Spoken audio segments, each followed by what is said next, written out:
Welcome back. Today I'm going to be reading Chapter 6, The Happy Medium. And one thing I'd like you to think about as I'm reading today is I think all of us spend a time thinking about our flaws and perhaps how they hold us back in some way. For today, I'm going to tell you what the question is going to be ahead of time, because I want you to think about how your flaws are also your strengths and how you can turn something that might feel like a deficit in yourself into something that actually can be kind of your North Star, the way you can guide yourself in your life. We talk a lot in our family about having really big feelings and having strong feelings, and how sometimes that feels like a flaw, and how sometimes that maybe makes life harder for us. But it's also, we discuss in our family, our greatest strength is having big feelings and being willing to be vulnerable and accept those feelings as they come instead of pushing them to the side. So I want you to think about your own flaws and how you can turn them into strengths. Chapter 6, The Happy Medium. Again, they focused their eyes on the crystal ball. The earth, with its fearful covering of dark shadows, swam out of view, and they moved rapidly through the Milky Way. And there was the thing again. "Watch," the medium told them. The darkness seemed to seethe and writhe. Was this meant to comfort them? Suddenly, there was a great burst of light through the darkness. The light spread out, and where it touched the darkness disappeared. The light spread until the patch of dark thing had vanished, and there was only a gentle shining. And through the shining came the stars, clear and pure. Then slowly the shining dwindled until it too was gone, and there was nothing but stars and starlight.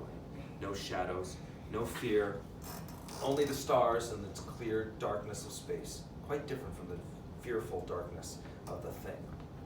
"You see," the medium cried, smiling happily, "it can be overcome. It is being overcome all the time." Mrs. Whatsit sighed, a sigh so sad that Meg wanted to put her arms around her and comfort her. "Tell us exactly what happened then, please," Charles Wallace said in a small voice. "It was a star," Mrs. Whatsit said sadly. "A star giving up its life in battle with the thing. It won. Oh yes, my children, it won. But it lost its life in the winning."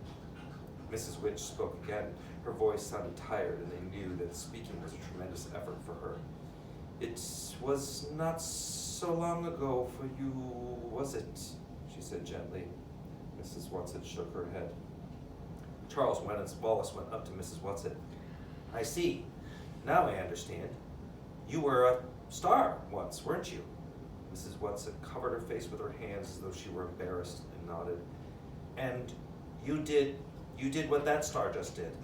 And her face was still covered, and Miss Whatsit nodded again. Charles Wallace looked at her very solemnly. "I should like to kiss you." Mrs. Whatsit took her hands down from her face and pulled Charles Wallace to her in a quick embrace. He put his arms around her neck and pressed his cheek against hers, then kissed it. Meg felt that she would have liked to kiss Mrs. Whatsit too, but that after Charles Wallace, anything that she or Calvin did or said would be anticlimax. She contented herself with looking at Mrs. Whatsit. Even though she was used to Mrs. Whatsit's odd get-up, and the very oddness of it was what made her seem so comforting, she realized with a fresh shock that it was not Mrs. Whatsit herself that she was seeing at all. The true Mrs. Whatsit, Meg realized, was beyond human understanding. What she saw was only the game Mrs. Whatsit was playing. It was an amusing and charming game, a game full of both laughter and comfort, but it was only the tiniest facet of all the things Mrs. Whatsit could be. "I didn't mean to tell you," Mrs. Whatsit faltered. "I didn't mean ever to let you know, but, oh my dears, I did so love being a star." "You are still very young," Mrs. Witch said, her voice faintly chiding. The medium sat looking happily at the star-filled sky and her ball, smiling and nodding and chuckling gently. But Meg noticed that her eyes were drooping, and suddenly her head fell forward, and she gave a faint snore. "Poor thing," Mrs. Whatsit said. "We've worn her out. It's very hard work for her." "Please, Mrs. Whatsit," Meg asked, "what happens now?" Why are we here? What do we do next? Where is Father? When are we going to him? She clasped her hands pleadingly. One thing at a time, love, Mrs. Watson said. Mrs. Who cut in. As paredes de movidos. That's Portuguese. Walls have ears. Yes, let us go outside, Mrs. Watson said. Come, we'll let her sleep. But as they turned to go, the medium jerked her head up and smiled at them radiantly. You weren't going to go without saying goodbye to me, were you? She asked. We thought we'd just let you sleep, dear. Mrs. Watson patted the medium's shoulder. We worked you terribly hard, and we know you must be very tired. But I was going to give you some ambrosia or nectar or at least some tea. At this, Meg realized that she was hungry. How much time had passed since they had had their bowls of stew, she wondered. But Mrs. Watson said, Oh, thank you, dear, but I think we'd better get going. They don't need to eat, you know, Charles Wallace whispered to Meg. At least not food the way we do. Eating's just a game with them. As soon as we get organized again, I'd better remind them that they have to feed us sooner or later. The medium smiled and nodded. It does seem as though I should be able to do something nice for you after having had to show those poor children such horrid things. Would they like to see their mother before they go? Could we see Father? Meg asked eagerly. No, Mrs. Witch said. We are going to your father, Meg, but do not be impatient. But she could see her mother, couldn't she? The medium wheedled. Oh, why not? Mrs. Watson put in. It won't take long, and it can't do any harm. And Calvin, too, Meg asked. Could he see his mother, too?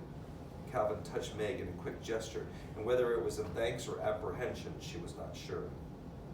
I think it is a mistake, Mrs. Witch was disapproving, but since you have mentioned it, I suppose you must go ahead. I hate it when she gets cross, Mrs. Watson said, glancing over at Mrs. Witch, and the trouble is, she always seems to be right, but I really don't see how it could hurt. It might make them feel better. Go on, medium, dear. The medium, smiling and humming softly, turned the crystal ball a little between her hands. Stars, comets, planets flashed across the sky, and then the earth came into view again. The darkened earth closer and closer until it filled the globe, and they had gone somehow through the darkness until the soft white of the clouds and the gentle outline of continents shone clearly. Calvin's mother first, Meg whispered to the medium. The globe became hazy, cloudy, then shadows began to solidify, to clarify, and they were looking into an untidy kitchen with a sink full of unwashed dishes. In front of the sink stood an unkempt woman with gray hair stringing around her face. Her mouth was open, and Meg could see the toothless gums, and it seemed that she could almost hear her screaming at two small children who were standing by her.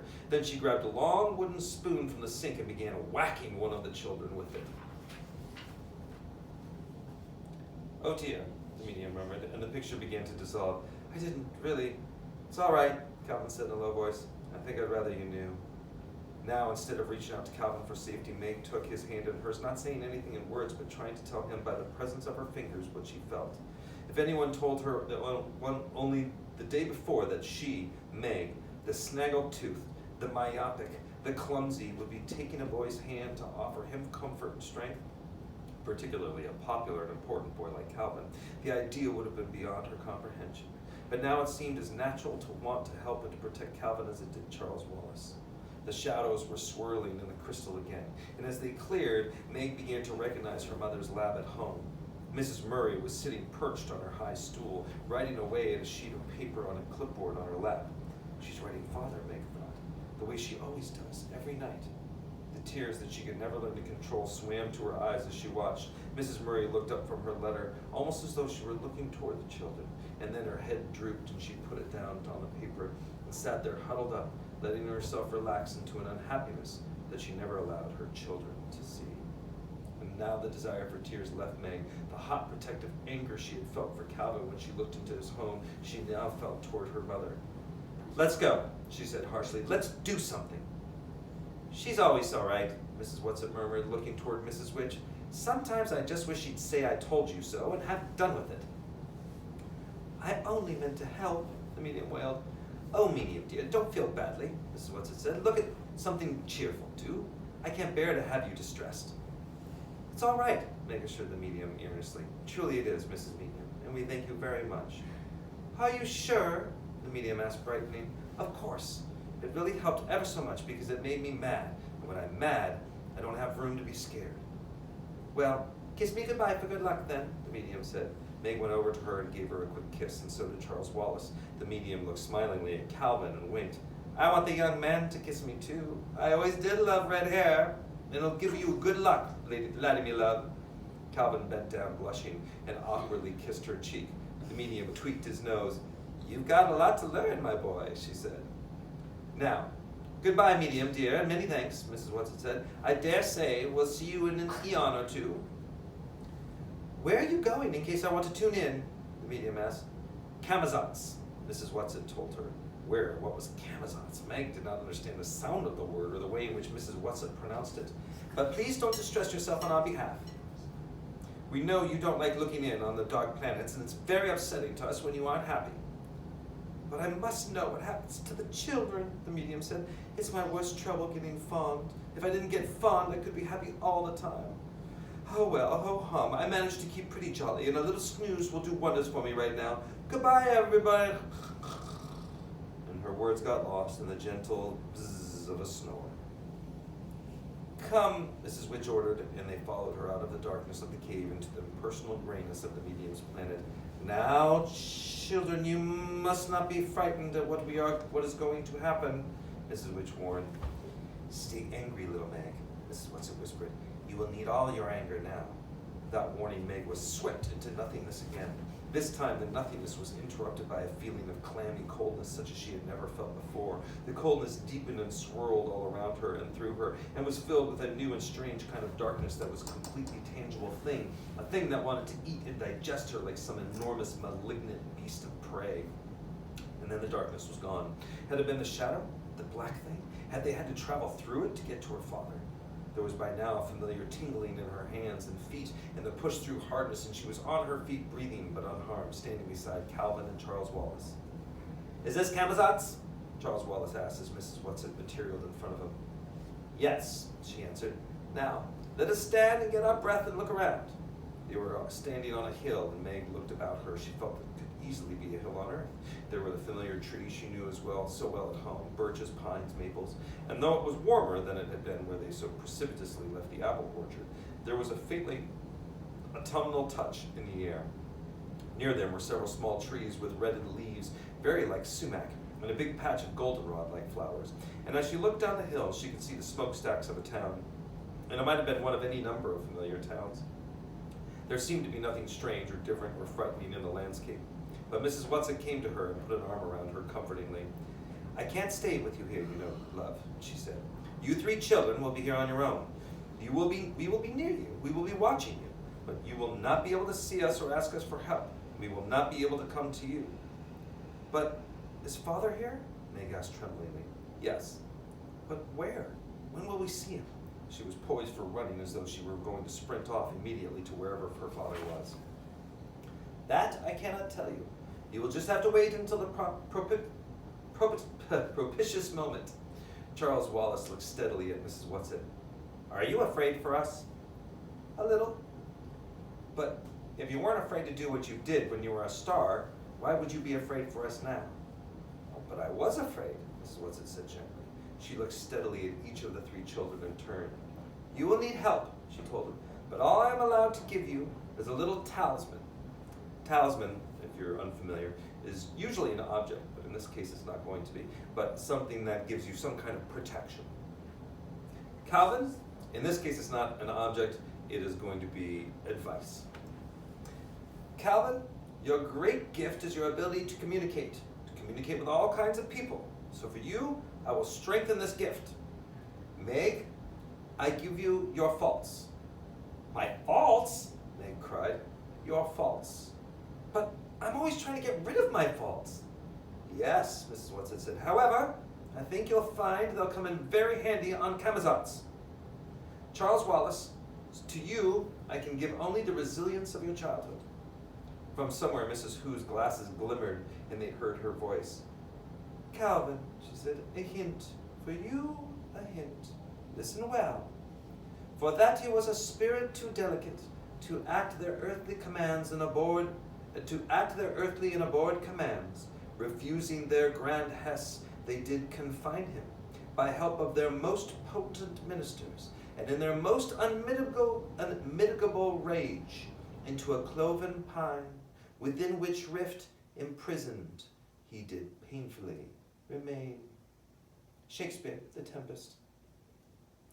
Where are you, Mrs. Who? Where are you, Mrs. Who? Charles Wallace asked. Where is Mrs. Witch? We cannot come to you now.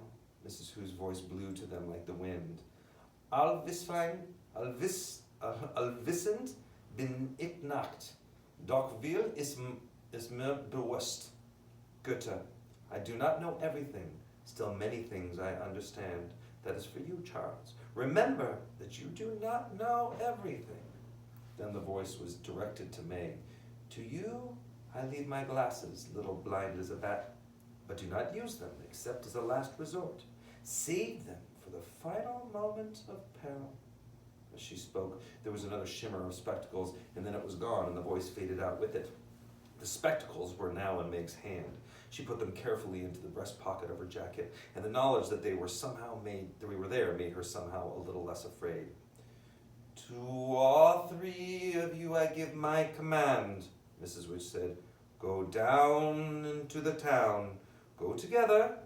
Do not let them separate you. Be strong. There was a flicker and then it vanished. Meg shivered. Mrs. Whatsit must have seen the shiver, for she patted Meg on the shoulder, and then she turned to Calvin. Take care of Meg. I can take care of Meg, Charles Wallace said rather sharply. I always have. Mrs. Whatsit looked at Charles Wallace, and the creaky voice seemed somehow both to soften and to deepen at the same time. Charles Wallace, the danger here is greatest for you. Why? Because of what you are. Just exactly because of what you are, you will be by far the most vulnerable. You must stay with Meg and Calvin. You must not go off on your own. Beware of pride and arrogance, Charles, for they may betray you. At the tone of Mrs. Whatsit's voice, both warning and frightening, Meg shivered again, and Charles Wallace butted up against Mrs. Whatsit in the way he often did with his mother, whispering, Now I think I know what you meant about being afraid. Only a fool is not afraid, Mrs. Whatsit told him. Now go.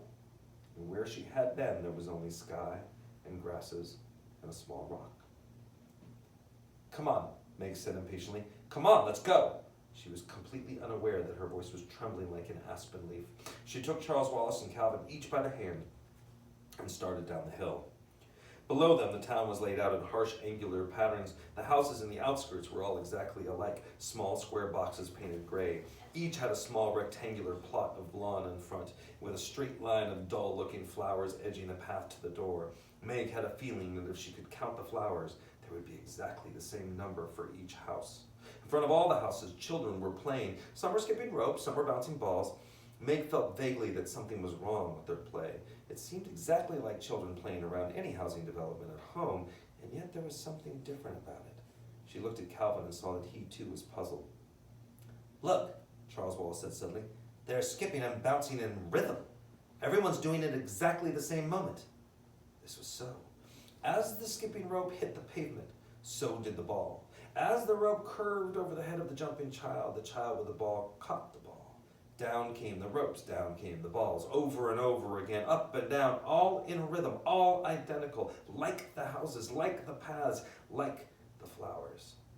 Then the doors of all the houses opened simultaneously, and out came women like a row of paper dolls. The print of their dresses was different, but they all gave the appearance of being the same. Each woman stood on the steps of her house, each clapped.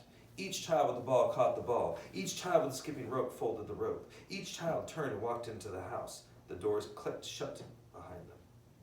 How can they do that? Meg asked wonderingly. We couldn't do that if we tried. What does it mean? Let's go back. Calvin's voice was urgent. Back? Charles asked. Where? I don't know. Anywhere. Back to the hill. Back to Mrs. Whatsit, Mrs. Who, and Mrs. Witch. I don't like this. But they aren't there. Do you think they'd come to us if we turn back now? I don't like it, Calvin said again. Come on. Impatience made Meg squeak. You know we can't go back. Mrs. Witch said to go into the town.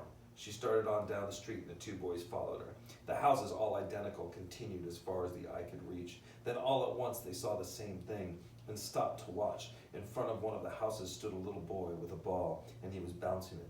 But he bounced it rather badly, with no particular rhythm, sometimes dropping it and running after it with awkward, furtive leaps, sometimes throwing it up in the air and trying to catch it. The door of the house opened and out ran one of the mother figures. She looked wildly up and down the street, saw the children and put her hand to her mouth as though to stifle a scream, grabbed the little boy and rushed indoors with him. The ball dropped from his fingers and rolled out into the street. Charles Wallace ran after it and picked it up, holding it out for making Calvin to see. It seemed like a perfectly ordinary brown rubber ball. "Let's take it to him and see what happens," Charles Wallace suggested. Meg pulled at him. "Mrs. Witch said for us to go into the town." "Well, we are in the town, aren't we? The outskirts, anyway. I want to know more about this. I have a hunch it may help us later.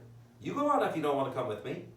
"No," Calvin said firmly. "We're going to stay together. Mrs. Watts had said that we weren't to let them separate us. But I'm with you on this. Let's knock and see what happens." They went up the path to the house, Meg reluctant, eager to get into the town. "Let's hurry," she begged. "Please, don't you want to find Father?" "Yes," Charles Wallace said, "but not blindly. How can we help him if we don't know what we're up against? And it's obvious we've been brought here to help him, not just to find him." He walked briskly up the steps and knocked at the door. They waited. Nothing happened. Then Charles Wallace saw a bell, and this he rang. They could hear the bell buzzing in the house and the sound of it echoed down the street. After a moment, the mother figure opened the door. All up and down the street, other doors opened, but only a crack, and eyes peered toward the three children and the woman, looking fearfully out the door at them. "What do you want?" she asked. "It isn't paper time yet. We've had no time. We've had this month's Puller Press person, and I've given my decency donations regularly. All my papers are in order." "I think your little boy dropped this ball," Charles Wallace said, holding it out. The woman pushed the ball away. "Oh no, the children in our section never drop balls. They're all perfectly trained. We haven't had an aberration for 3 years." All up and down the block, heads nodded in agreement.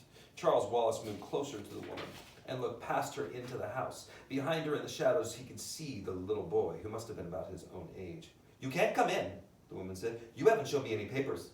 I don't have to let you in if you haven't any papers." Charles Wallace held the ball out beyond the woman so that the little boy could see it. Quick as a flash, the boy leaped forward, grabbed the ball from Charles Wallace's hand, then darted back into the shadows. The woman went very white, opened her mouth as though to say something, then slammed the door in their faces instead. All up and down the street, doors slammed. "What are they afraid of?" Charles Wallace asked. "What's the matter with them?" "Don't you know?" Meg asked. "Don't you know what all this is about, Charles?" "Not yet," Charles Wallace said. "Not even an inkling. And I'm trying, but I didn't get through there anywhere. Not even a chink." "Let's go." He stumped down the steps. After several blocks, the houses gave way to apartment buildings. At least Meg felt sure that that was what they were meant to be. They were fairly tall, rectangular buildings, absolutely plain. Each window, each entrance exactly like every other. Then, coming toward them down the street was a boy about Calvin's age, riding a machine that was something like a combination of a bicycle and a motorcycle. It had the slimness and lightness of a bicycle, and yet, as the foot pedals turned, they seemed to generate an unseen source of power so that the boy could pedal very slowly and yet move along the street quite swiftly. As they reached each entrance, he thrust one hand to a bag he wore slung over his shoulder, pulled out a roll of papers, and tossed it into the entrance. It might have been Dennis or Sandy for any one of 100 boys with a newspaper route in any one of hundreds of towns back home. And yet, as with the children playing ball and jumping rope, there was something wrong about it. The rhythm of the gesture never varied. The paper flew in identically the same arc, and each doorway landed in identically the same spot. It was impossible for anyone to throw with such consistent perfection. Calvin whistled. "Wonder if they play baseball here." As the boy saw them, he slowed down on his machine and stopped. His hand rested as it was about to plunge into the paper bag. "What are you kids doing on the street?" he demanded. "Only rude boys are allowed out now, you know that." "No, we don't know it," Charles Wallace said. "We're strangers here. How about telling us something about this place?"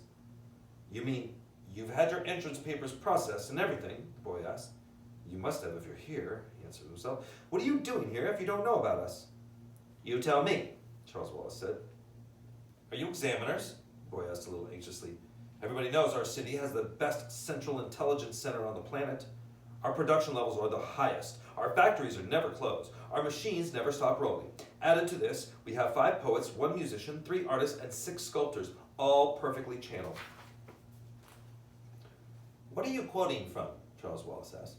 "The manual, of course," the boy said. "We are the most oriented city on the planet. There has been no trouble of any kind for centuries. All Camazotz knows our record. That is why we are the capital city of Camazotz. That is why Central Intelligence is located here. That is why it makes its home here. There was something about the way he said it that made a shiver run up and down Meg's spine. But Charles Wallace asked briskly, where is this Central Intelligence Center of yours? Central, the boy corrected. You just keep going and you can't miss it. You are strangers, aren't you? What are you doing here? Are you supposed to ask questions? Charles Wallace demanded severely. The boy went white, just as the woman had. I humbly beg your pardon. I must continue my route now, or I will have to talk my timing into the explainer. And he shot off down the street on his machine. Charles Wallace stared after him. What is it? He asked Meg and Calvin. There was something funny about the way he talked, as though he weren't really doing the talking. Know what I mean? Calvin nodded thoughtfully. Funny is right. Funny peculiar. Not only the way he talked either. The whole thing smells. Come on, Meg pulled at them. How many times was it she had urged them on? Let's go find Father. He'll be able to explain it all to us. They walked on. After several more blocks, they began to see other people, grown-up people, not children, walking up and down across the street. These people ignored the children entirely, seeming to be completely intent on their own business. Some of them went into the apartment buildings. Most of them were heading in the same direction as the children. As these people came to the main street from the side street, they would swing around the corners with an odd, automatic stride, as though they were so deep in their own problems and the route was so familiar that they didn't have to pay any attention to where they were going. After a while, the apartment buildings gave way to what must have been office buildings, great stern structures with enormous entrances. Men and women with briefcases poured in and out. Charles Wallace went up to one of the women, saying politely, "Excuse me, but could you please tell me?" But she hardly glanced at him as she continued on her way. "Look," Meg pointed. Ahead of them, across a square, was the largest building they had ever seen, higher than the Empire State Building and almost as long as it was high. "This must be it," Charles Wallace said. "There's Central Intelligence or whatever it is. Let's go in." "But if Father's in some kind of trouble with this planet," Meg objected, "isn't that exactly where we shouldn't go?" "Well, how do you propose finding him?" Charles Wallace demanded. "I certainly wouldn't ask there." "I didn't say anything about asking, but we aren't going to have the faintest idea where or how to begin to look for him until we find out something more about this place, and I have a hunch that that's the place to start. If you have a better idea, Meg, why, of course, just say so." "Oh, get down off your high horse," Meg said crossly. "Let's go to your old Central Intelligence and get it over with." "I think we ought to have passports or something," Calvin suggested. "This is much more than leaving America to go to Europe, and that boy and the woman both seem to care so much about having things in proper order. We certainly haven't gotten any papers in proper order." "If we needed passports or papers, Mrs. Whatsit would have told us so," Charles Wallace said. Calvin put his hands on his hips and looked down at Charles Wallace. "Now, look here, old sport. I love these three old girls just as much as you do, but I'm not sure they know everything. They know a lot more than we do. Granted, but you know Mrs. Whatsit talked about having been a star. I wouldn't think that being a star would give her much practice in knowing about people. When she tried to be a person, she came pretty close to goofing it up. There was never anybody on land or sea like Mrs. Whatsit the way she got herself up." "She was just having fun," Charles said. "If she wanted to look like you or Meg, I'm sure she could have." Calvin shook his head. I'm not so sure. And these people seem to be people, if you know what I mean. They aren't like us. I grant you that. There's something very offbeat about them, but they're lots more like ordinary people than the ones on Uriel." "Do you suppose they're robots?" Meg suggested. Charles Wallace shook his head. "No, that boy who dropped the ball wasn't any robot. And I don't think the rest of them are either. Let me listen for a minute." They stood very still, side by side, in the shadow of one of the big office buildings. 6 large doors kept swinging open, shut, as people went in and out, looking straight ahead, paying no attention to the children whatsoever. Charles wore his listening, probing look. "They're not robots," he said suddenly and definitely. "I'm not sure what they are, but they're not robots. I can feel minds there. I can't get at them at all, but I can feel them sort of pulsing. Let me try a minute more." The three of them stood there very quietly. The doors kept opening and shutting. What's that? It's kind of like he has a superpower. It sounds like he's got some form of telepathy, right? Where he can maybe, if not read minds, at least sense minds. Like sense what kind of like what they're feeling. Can you think of another example of in the story when Charles Wallace demonstrated an ability to kind of read or sense something with his mind? Yeah, Ava? When he sensed that Meg was gonna come downstairs. Right, and that she would be In the hungry. book. Right, at the very beginning of the book, he like knew that she was awake. He knew that his mom was coming downstairs too. So it seems like throughout his life, how they've been explaining him, he's been doing that with Megan, her mom. Maggie, he can do it with Meg and his mom, less so with Dennis and Sandy, right? But it seems like he can kind of do it almost with anybody. So it's interesting. If he has enough time. The doors kept opening and shutting, and the stiff people hurried in and out, walking jerkily like figures in an old silent movie. Then abruptly, the stream of movement thinned. There were only a few people, and these moved more rapidly, as if the film had been sped up. One white-faced man in a dark suit looked directly at the children and said, "Oh dear, I shall be late," and flicked into this building. "He's like the White Rabbit," Meg giggled nervously. Do you know what she's referring to, the White Rabbit? From Alice in Wonderland. Yeah, that's right.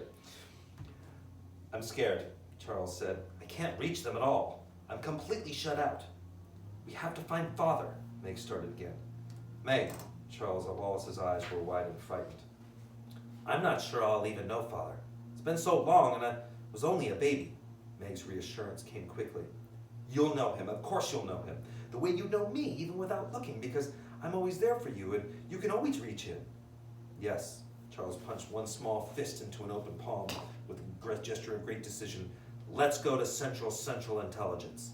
Calvin reached out and caught both Charles and Meg by the arm. "You remember when we met? You asked me why I was there, and I told you it was because I had a compulsion, a feeling I just had to come to that particular place at that particular moment?" "Yes, sure. I've got another feeling. Not the same kind. A different one. A feeling that if we go into that building, we're going into terrible danger." All right. One thing I would just like you to think about then, as we talked about faults earlier, Mrs.